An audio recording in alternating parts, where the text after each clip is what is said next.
السلام عليكم ورحمة الله وبركاته. يا رب تكونوا جميعا بألف خير. اتفقنا مع بعض السكشن اللي فات ان شاء الله ان احنا هنشوف بعض البروجكتات الجاهزة الموجودة في الجاليري ونعمل لها بلاي، ولو الفكرة بتاعتها عجبتنا نبتدي ان احنا نعمل لها ريميكس ونفهم الكودينج بتاعتها ماشية ازاي، ونبتدي نجمع اكتر من فكرة علشان نحطها في البروجكت النهائي اللي احنا عايزين نصممه ان شاء الله. تعالوا كده نشوف. انا جمعت بعض اللينكات لاكتر من بروجكت جاهز موجود عندي في الجاليري. تعالوا نشغله ونشوف الفكرة بتاعته ايه، ونقدر ازاي ان احنا نعمل عليه ريميكس، ونقدر ان احنا ناخد الكود بتاعه او يعني بعض الاجزاء من الكود اللي احنا محتاجينها ونبتدي ان احنا ندخلها في البروجكت بتاعنا. تعالوا نعمل بلاي. هي دي فكرة يعني غرفة كمبيوتر، يعني دي غرفة انتظار. الفكرة اللي فيها ان في بنت قاعدة بتقرأ حاجة. عندي هنا في ميوزك ممكن ان هي تشتغل عن طريق ان انا بضغط على المفتاح ده. عندي كمان هنا ممكن ان انا اقدر اشغل فيديو. علشان اوقف الفيديو ده ازاي بضغط على المفتاح اللي جنبه، مجرد ما بضغط عليه بيقفله. فدي فكرة كويسة ان يكون في شاشة وبيتعرض جواها مثلا فيديو او اي حاجة انا مسجلاها او مصوراها، واقدر ان انا اتحكم في فتح الحاجة دي وقفلها من خلال سويتش او مفتاح جنبها او زر باتن، اي حاجة انا حطاه بشكل كتصميم. يعني دي غرفة انتظار بالشكل ده، وفي باب هنا، وحتى ان ده ده الباب الاولاني المفروض ان انا هدخل منه، وفي باب رقم 3 بشكل غرفة الانتظار. تعالوا نضغط على الباب، ومجرد ما انا ما بعرفش ان انا استخدم السكرول بتاعت الماوس بفهم كده ان الكاميرا معمولة في البروجكت ده على شكل ووك، اللي هي بستخدم بقى الاسهم بتاعت الكيبورد عشان اقدر ان انا ادخل جوه الايه الغرفة دي. دي عبارة عن حوار بين الشخصية دي والشخصية دي، وفي هنا مكتبة وشخص واقف جنبها، ودي الغرفة بتاعت الكمبيوتر لاب. ان انا اضغط على الباب بتاعها، بيديني سؤال الاول لازم اجاوب عليه، وليكن جاوبت الاجابة دي، الإجابة دي إجابة غلط، فظهر لي المسج وقال لي try again، والباب بتلون باللون الأحمر. لو جاوبت الإجابة التانية هيقول لي تمام صح، ويبتدي يفتح الباب، بقدر إن أنا أدخل جوه الغرفة دي. ده لو أنا عايز أعمل بقى محاكاة لشكل معمل، مثلا شكل مدرسة، طالب بيتعلم بيدخل فصل تاني، ده يعني فكرة حلوة ممكن ان انا اطلع منها مجموعة افكار. ده مدرس واقف بيشرح، ودي الوايت بورد، برضو في حاجة فيديو اقدر ان انا اشغل الفيديو الموجود على الشاشة دي، واقدر برضو ان انا اوقفه من الفكرة بتاعت السويتش. هنا في صورة كود، ده المفروض ان هو بيتذاكر يعني او بيشوف الاول عشان يقدر ان هو يجاوب على الاسئله اللي موجوده على اللابتوب. لو ضغطت على اللابتوب الاولاني بيديني سؤال، لو جاوبت مثلا الاجابه دي يبتدي ان هو بقى يقول لي try again، لا الاجابه غلط جربي تاني. ممكن اجاوب الاجابه التانية فبيقول لي correct الاجابه صح، وبيديني سؤال تاني. ده كله الاسئله دي على ايه؟ على الكود او على الصوره اللي هو حاططها. وزي ما انتم شايفين اللون اصلا اللابتوب نفسه اختلف، يعني انا لو ضغطت على ده هيتغير اللون بتاعه، يديني برضو سؤال، بيديني التعزيز بتاعه السؤال ده صح ولا غلط، يبتدي يديني سؤال كمان. فدي فكرة يعني فكرة حلوة ممكن ناخد منها، أو بروجكت حلو ممكن ناخد منها مجموعة أفكار. نروح لباقي الحاجات.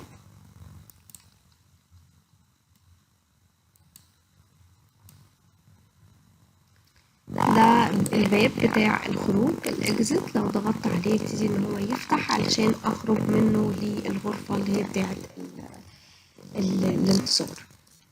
طب نخرج كده من البروجكت ده. طب لو انا عايزة اعمل عليه ريميكس وافهم فكرة الكود بتاعه، باجي هنا عند علامة الزائد. طب انا قبل ما اعمل ريميكس عليه، هو انا احتفظت ازاي اصلا باللينك بتاع البروجكت ده عشان ارجع له في اي وقت؟ يعني ممكن افتح عندي نوتة او افتح عندي ملف وورد وابتدي ان انا احفظ اللينكات اللي انا عجباني عشان ارجع لها في اي وقت.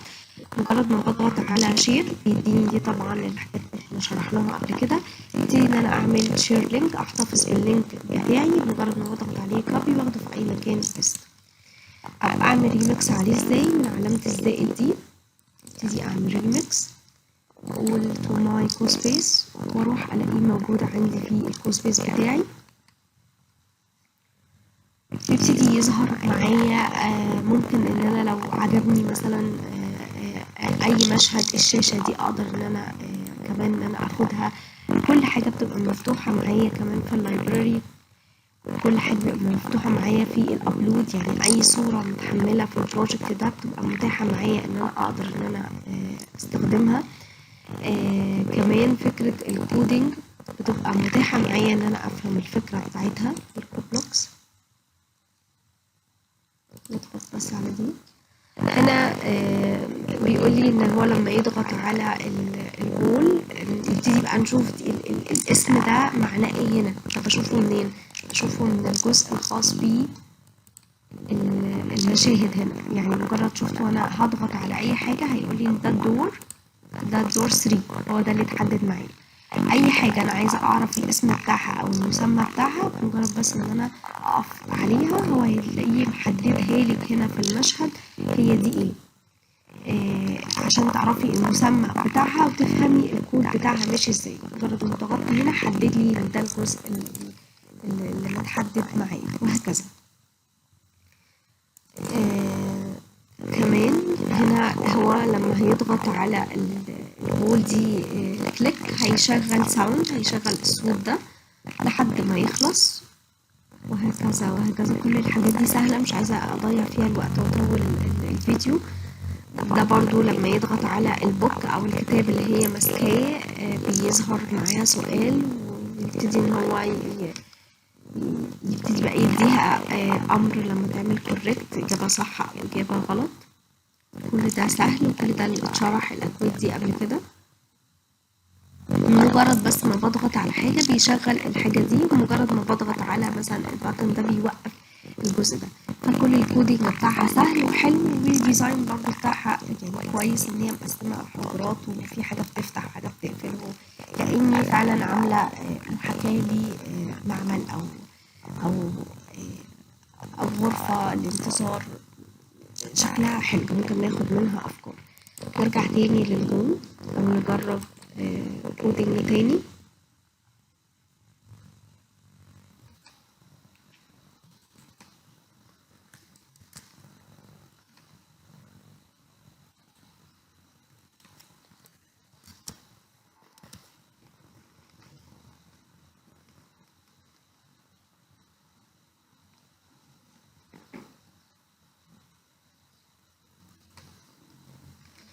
الفكرة كمان انا مش شرط ان انا افتح يعني حاجات تعليمية، ممكن ان انا افتح حاجات اي بروجكت عادي وممكن ابتدي اخد منه يعني فكرة ان في حاجة بتفتح حاجة بتقفل، لا في مثلا شخصية بتظهر بتختفي. يعني الفكرة بتاعت ده ان هو في غرفة لوحده، مجرد ما بضغط على الشخصية دي كليك يبتدي يظهر لي مسج يقول لي ويلكم تو اور GBN كمبيوتر، وبعد كده هو بيظهر لوحده البتاع اللي ظاهر على الحائط ده. هو هنا بيقول لي لازم تدخلي كود GBN علشان يقدر الباب ده يتفتح. يعني انا بضغط كليك على الباب ما بيتفتحش ومديني ان لازم ادخل كود او باسورد للباب علشان يفتح. فدي حاجة كويسة ممكن برضو ان احنا ناخدها كفكرة، لان لازم الطالب مثلا يكتب حاجة علشان في حاجة تانية تفتح. طب نخلي بالنا هنا ان في البورد البيضة دي مكتوب فيها ويلكم، بمجرد ما بضغط على الباتون الجي يبتدي ان هو يكتبها، وبعد كده البي وبعد كده الان واجي اضغط على الباب كليك هتلاقيه فتح. دي برضو فكرة يعني حلوة. تبتدي بقى ان انت تدخلي هتلاقي معرض موجود فيه مجموعة من الصور وانت واقفة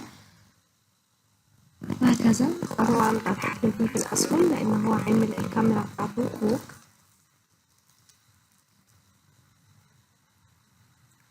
ونشوف كمعرض وبيعرض فيه صور ومجموعة حاجات. طبعا نعمل عليه ريميكس ونشوف مثلا فكرة الكود بتاعه كان عاملها ازاي.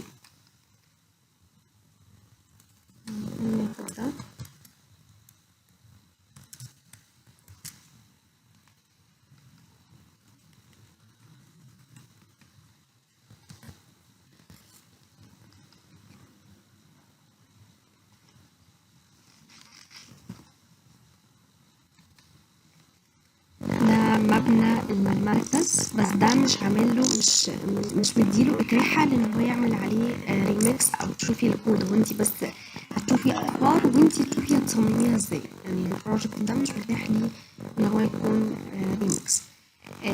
ده مركز جدة العلمي، يعني عامل كأنه محاكاة للمبنى من جوه. يعني ده مركز جدة وبيقول لك هيورينا شكله من جوه عامل ازاي. مجرد ما بتضغطي على الباب. أهلا وسهلكم في المعرض الافتراضي للملتقى العلمي الصيفي بمركز جدة العلمي. بالظبط كده، أول ما اشتغل اداكي صوت وده بيرحب بينا، ودي الصالة الرئيسية نقدر ان احنا ندخل ونشوفها. في هنا عندي شخص في الاستقبال، مجرد ما بضغط عليه يقولي مرحبا بكم في الملتقى العلمي، اصعد إلى ورشتك في الأعلى، معلمك ينتظرك. المفروض أنا أطلع على السلم فوق في الورشة فوق، يعني في مرشد أو في حد بيقولك المفروض إن انتي تروحي فين وتيجي منين. في هنا كمان أوضة أو باب، مجرد ما بضغط عليه بيدخلني هنا في الغرفة دي.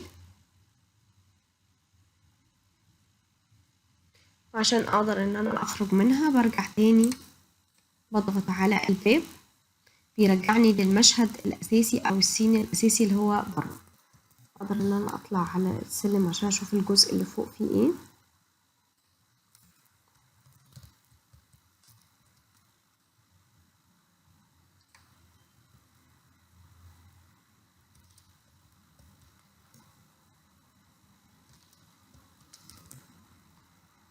صالة العرض، دي الغرفة بتاعت صالة العرض، وبيوريكي شكل الغرف من جوه بالنسبة له شكلها عامل ازاي. طبعا ده بالنسبة لان احنا بنضغط على الحاجة بتودينا، زائد ان احنا في مشاهد عندي ممكن ان انا انتقل فيها من تحت. يعني ممكن ان انا انتقل من خلال المشاهد، ممكن ان انا انتقل من خلال التفاعلات اللي بتبقى موجودة داخل الايه، داخل المشهد نفسه. ده بيعرفنا المعمل بتاع العلوم عنده شكله عامل ازاي.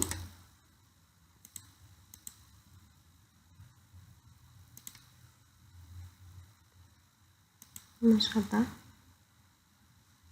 دي برضو غرفة عنده في المبنى اللي هي بتاعت المعمل بتاع الكمبيوتر. دي ورشة للطلاب، هو بيعمل محاكاة لشكل المبنى بتاع مركز جدة. تعالوا نشوف حاجة تانية.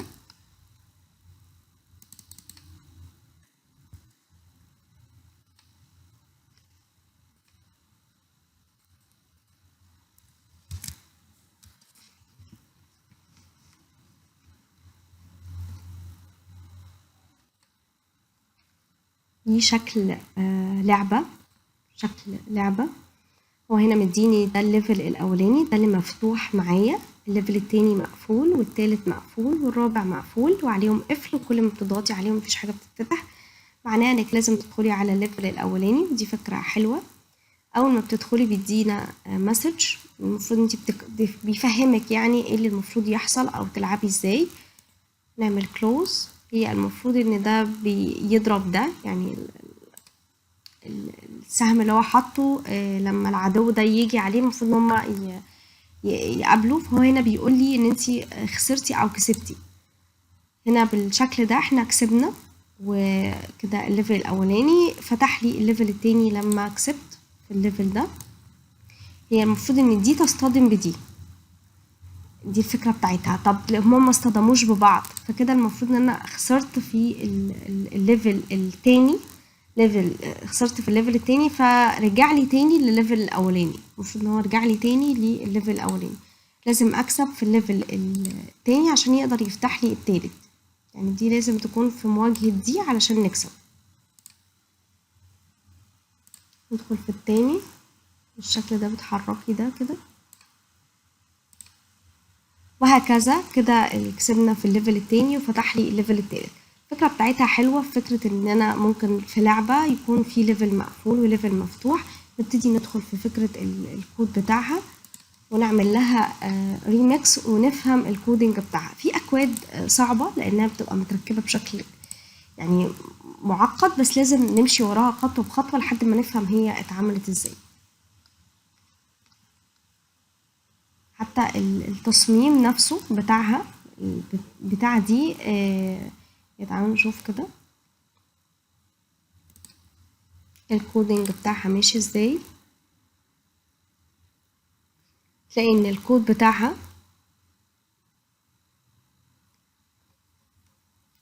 هنا بيقول لي لما اضغط على الشخصية دي كليك سويتش تو كاميرا، حولني للكاميرا رقم 1، وبعد كده اظهر لي بانل فيها الكلام ده، وبعد كده حرك لي الشخصية اللي هي كانت جوه المشهد باتجاه الكاميرا 1 لمدة 4 ثواني.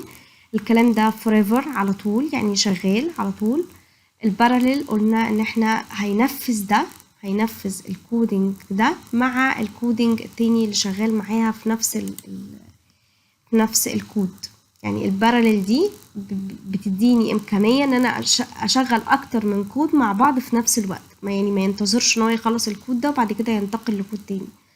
forever يعني الكودينج ده شغال تكرار على طول، كل ما ادخل للمشهد ده الحاجه دي متكرره على طول. طب برضو بنفهم الشخصيات دي منين او مين هو الشخصيه الاولى؟ مجرد ما بضغط عليها بيبتدي ان هو يحددها لي في المشهد هي مين. هي بس الفكرة الحلوة في البروجكت ده، تعالي نشوف هنا ان مفيش اي مشاهد، يعني هو مفيش اي مشاهد خالص، هو ده مشهد واحد. طب ازاي انا لما بضغط على اللي هو الشخصية الاولى دي بتنقلني لمشهد تاني وهو اصلا مفيش مشاهد؟ قالك الفكرة هنا ان هو مش بينتقل لمشاهد، هو بينتقل لكاميرا. يعني هو هنا بيضيف اكتر من كاميرا في المشهد، بيضيف اكتر من كاميرا للمشهد، بعد كده بيقولك ان انا اتحول للكاميرا دي فتنقلني للجزء اللي فيها. تعالوا انا هعمل بالسكرول بتاع الماوس وهخرج بره خالص عشان اوريكم الديزاين او الحاجه اللي متصمم بيها شكلها عامل ازاي.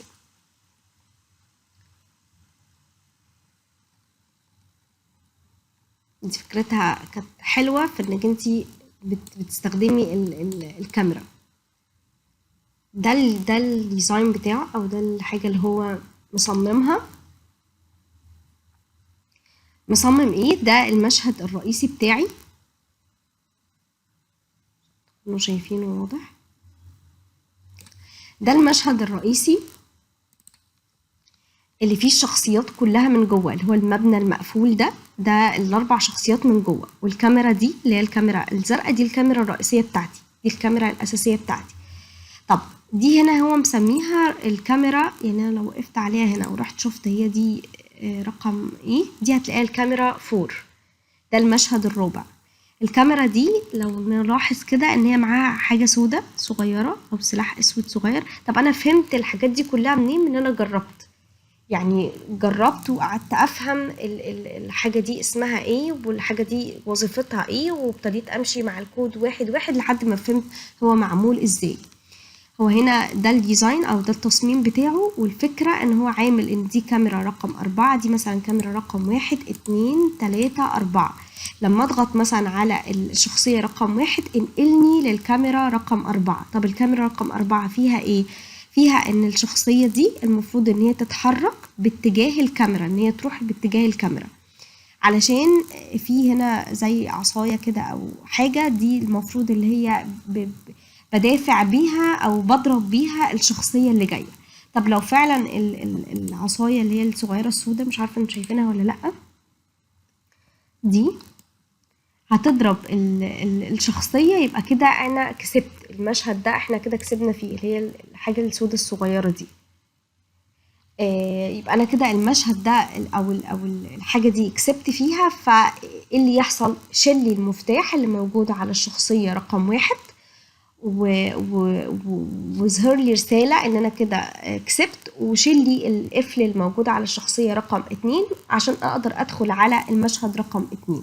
الكلام ده كله نفهمه مع الكود، نمشي كده مع الكود خطوة خطوة. هتلاقيك ان انت بيقولك كل حاجة ان انت هتحذفي الشخصية دي، زائد ان الاوبسيتي بتاعتها كمان الشفافية بتاعتها بعد ما كانت قليلة بتخلي الشفافية بتاعتها 100%.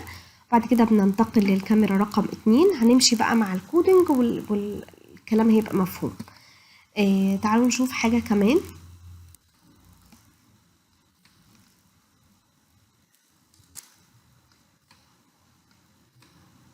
مش عايزة اطول اصلا في شرح الكود، لان المفروض ان انتوا يعني فاهمين دلوقتي الكودينج ماشي ازاي، ونمشي خطوة بخطوة معاه لحد ما نفهم الفكرة ماشية ازاي واقدر ان انا استغلها جوه البروجكت اللي انا عايزاه. طب الفكرة برضو بتاعت الجزء ده ان دي عبارة برضو عن لعبة. هو بيقول لي اختاري الكاركتر الشخصية اللي انت عايزة تلعبي بيها، يعني هو مديني اكتر من كاركتر. لما بعمل هوفر على اي كاركتر منهم بيبتدي ان هو يلف. مجرد ما اختار اضغط على اي شخصية هتتنقل معايا للمشهد رقم 2 اللي هو اصلا فيه اللعبة. يعني انا دلوقتي في المشهد السين رقم 1، المفروض ان انا وليكن هختار مثلا لابس تيشيرت اخضر ده. اول ما اضغط عليه هلاقيه هو اتنقل معايا للمشهد رقم 2. طب ازاي اصلا، ازاي ان هو فهم معايا ان الشخصية دي هي اللي تتنقل؟ نروح للبروجكت نفسه ونعمل ريميكس عليه ونبتدي نفهم الفكرة بتاعته.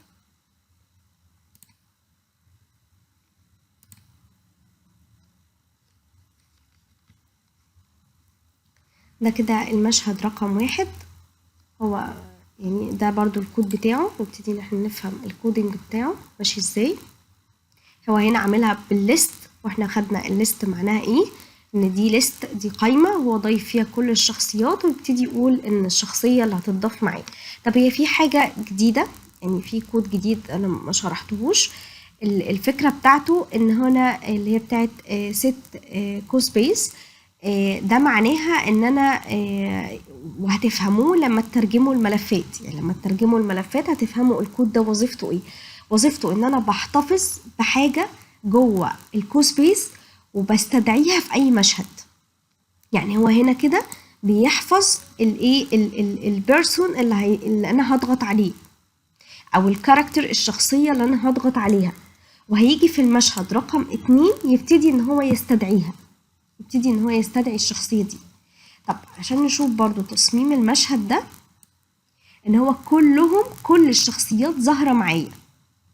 يعني جوه تصميم المشهد رقم 2 ان الشخصيات كلها ظاهرة، بس هي ليه ما بتظهرش معايا في المشهد رقم 2 وانا بلعب؟ لان هو هنا بيقول ان الشخصية اللي هيتم الضغط عليها في المشهد رقم 1 هي بس اللي تظهر معايا في المشهد رقم 2، ويكون الاوبسيتي بتاعتها الشفافية بتاعتها 100%، وباقي الشخصيات كلها تبقى الشفافية بتاعتها 0، يعني ولا كأنها موجودة معايا في المشهد. نمشي برضو مع الكود ونبتدي ان احنا نفهمه. هلاقي ان هو هنا بيستدعيها بالكود الخاص بالسيت كوسبيس. بيقول له يعني بيديله شرط كده، بيقول له ان الحاجة اللي هيتضغط عليها لو فعلا اتضغط عليها والقيمة بتاعتها بقت ترو تظهر معايا في الايه، تظهر معايا في المشهد التاني اللي هو في الكاركتر التاني. نبتدي نمشي مع الكود ونفهمه وان شاء الله هنلاقيه سهل وبسيط. هناخد مثال اخير عشان طول الوقت بتاع الفيديو.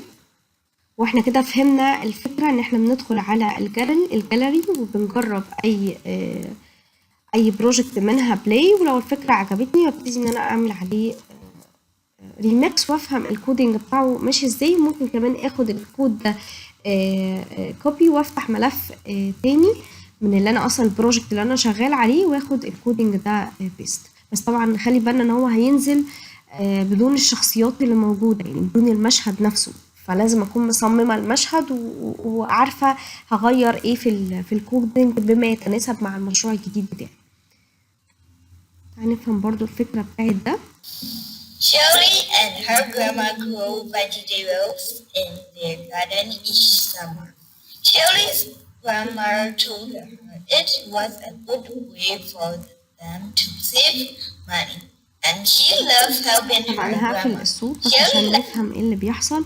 هو مخلي الفاكهة دي بتتكلم وهي اللي بتقول الكلام، ومرة واحدة هنلاقي المشهد لوحده اتنقل للجزء ده، والبنت دي راحت بتكلم جدتها بتقول لها حاجة، بعد كده هترجع تعمل حاجة بإيديها أو إن هي بتشيل، هي بتعمل حاجة في المحصول. هنلاقي إن هو اختفى، تقول لها برضو مسج تانية، جدتها هتروح لها. كل ده بيحصل لوحده، كل ده كأنه قصة أو حوار. بعد كده بتقول لها إن الأرنب ده عمل حاجة، هو هيجي برضو لوحده. هو طبعا المفروض إن في صوت بس أنا قافلاه. بعد كده هيبتدي ده كله حوار ما بين البنت وجدتها في المحصول ده صوت. طب هي اتنقل ازاي من الجزء ده للجزء ده؟ برضو الفكرة بتاعتها عن طريق الكاميرا، يعني هنا مفيش اي مشاهد ولا مديني مشهد رقم 1 ولا 2، دي كلها حاجات بتنقل من الجزء ده للجزء ده للجزء ده عن طريق عن طريق الكاميرا. برضو المحصول اللي كان موجود واختفى مرة واحدة برضو عن طريق الفكرة بتاعته ماشية عن طريق الأوبيسيتي، عن طريق الشفافية. الحاجات دي كلها نفهمها وتفتح معانا أفكار لما نفتح أكتر من بروجكت ونحاول إن احنا نفهم الكودينج بتاعه ماشي ازاي. طب حاجة كمان، حاجة أخيرة، أقدر ازاي إن أنا أوصل لحاجات تانية، يعني لبروجكتات تانية بالفيديو بتاعها أو بالشرح بتاعها. لو ضغطت على علامة الاستفهام دي بيقول لي هنا دي حاجات تقدر تساعدني داخل المنصة، اقدر ان انا اتساعد من خلال التيوتوريالز دي. عبارة عن القناة او القناة بتاعت المنصة نفسها، موجود عليها فيديوهات كتيرة جدا وفيديوهات بمدة صغيرة. يعني انا مثلا لو عايز اعمل حاجة معينة ادخل ادور على الفيديو بتاعها، موجود كم فيديوهات كتيرة موجود بيها المكتوب في عن طريق الانجليش وعن طريق العربي. يعني ممكن افتح اي فيديو اجنبي وابتدي ان انا اشغل الترانسليت عليه، اشغل الترجمه بتاعته وابتدي افهم الحاجه دي اقدر اعملها ازاي. مش عن طريق التوتوريالز بس، عن طريق الريسورسز، المصادر. اقدر من خلال المصادر بيديني برضو هنا مجموعه فيديوهات، وهنا ليسون بلين، يعني بيدينه هنا في دروس معمولة بالفعل والسيناريو بتاعها جاهز وبينزلهولي في شكل PDF، وبيقول لي الكودينج اللي استخدمه داخل الدرس ده ايه. تعالوا نشوف كده كل الدروس.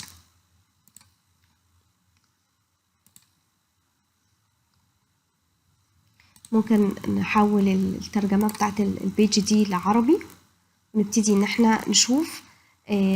دي هنا أفكار لفصول الستم، دي أفكار لدروس المبتدئين، دي دروس علوم الكمبيوتر والبرمجة. المستوى التعليمي، انت عايز حاجات عن المدرسة الثانوي ولا يعني دروس عن الحاجات دي. موضوع النقاش هو كده دي الكاتيجوريز، الفئات اللي هو مقسمها أصلا داخل الجاليري. يعني أنا لو رحت للجاليري هلاقي ان هو مقسمها هنا للستم، واقدر طبعا فيو اول اشوف كل البروجكتات من هنا. برضو مقسمها للسوشيال ساينس واقدر ان انا فيو اول. وهنا برضو الكاتيجوري الثالثه اللانجويج، والكاتيجوري الرابعه اللي هي الارت الفنون.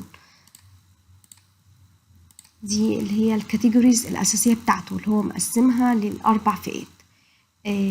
دي كلها مجموعه دروس، مجرد بس ما انت تعملي تحميل للPDF ده.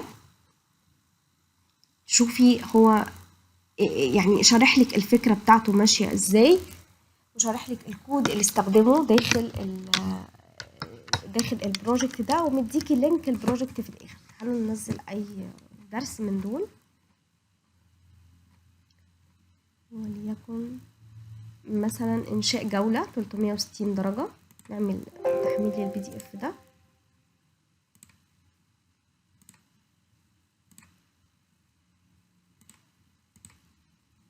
هسمي الملف رقم 4.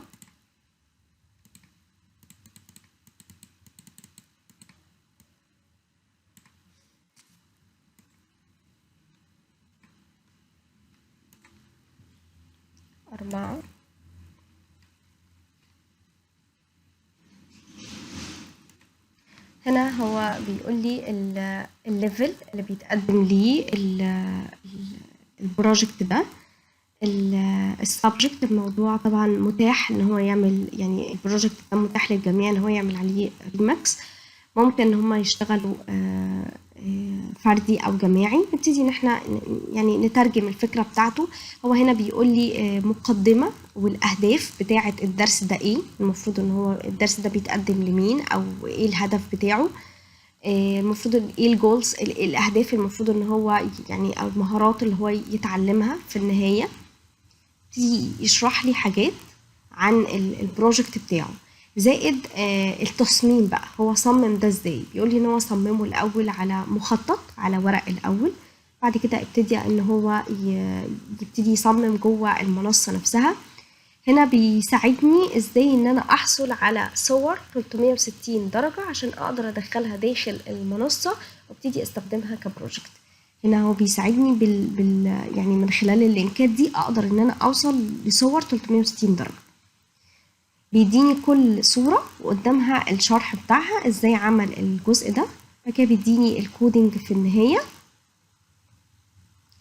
اللي عمله داخل البروجكت ده، وبيديني اللينك اللي اقدر من خلاله ان انا اعمل بلاي للبروجكت ده. ان شاء الله بعد ما نخلص تصميم هنبتدي ان احنا نعمل سيناريو بالشكل ده، نقول الدرس اللي احنا استخدمناه، الفئة اللي احنا بنقدمها ليها، ايه الاهداف اللي المفروض ان هو الطالب يتعلمها في نهاية البروجكت ده، التصميم بتاعي، كل السكرينات اللي انا استخدمتها، زائد فكرة الكود. وبعد ما اخلص في النهاية بحط اللينك بتاع البروجكت في الاخر.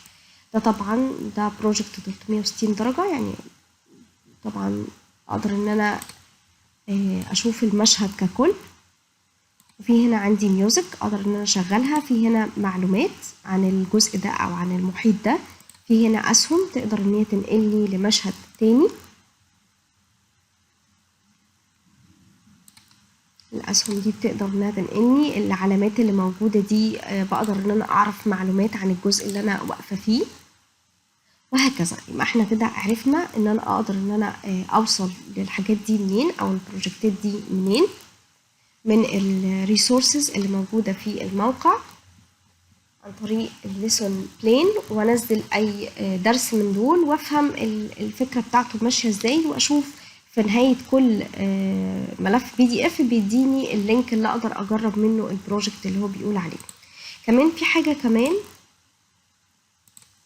الجزء ده خاص بيه ان في بعض المشاكل او يعني بعض الكومنتات اللي وقفت قدام الناس وهي بتصمم، واصحاب المنصة نفسها بيردوا عليهم. يعني وليكن لو ضغطت على ده بيقول لي ان دي مشكلة قابلته وهو بيصمم مثلا البروجكت ده، والاجابة عليه او الحل بتاعها ايه. ممكن برضو ان انا ابتدي ان انا احول البيج دي للترجمة العربي، وابتدي ان انا اقرأ وافهم المشكلة دي كانت ايه، وايه الحل اللي الكود بيس نفسه رد عليه بيها وقال له يعمل ايه، يعني يحلها ازاي. ان شاء الله اشوف معاكم البروجكت جاهز السكشن الجاي، مع نسمع الفيديو ده كويس ونشوف الافكار اللي موجوده فيه وندور اكتر. يعني ده بس مجرد نبذه مختصره عن ازاي ان انا اقدر اوصل لافكار علشان اقدر ان انا اعمل بروجكت خاص بيا، زائد الملفين اللي هيترجموا. ولو في اي حاجه مش واضحه ان شاء الله نتناقش فيها السكشن الجاي. اشوفكم على خير، والسلام عليكم ورحمه الله وبركاته.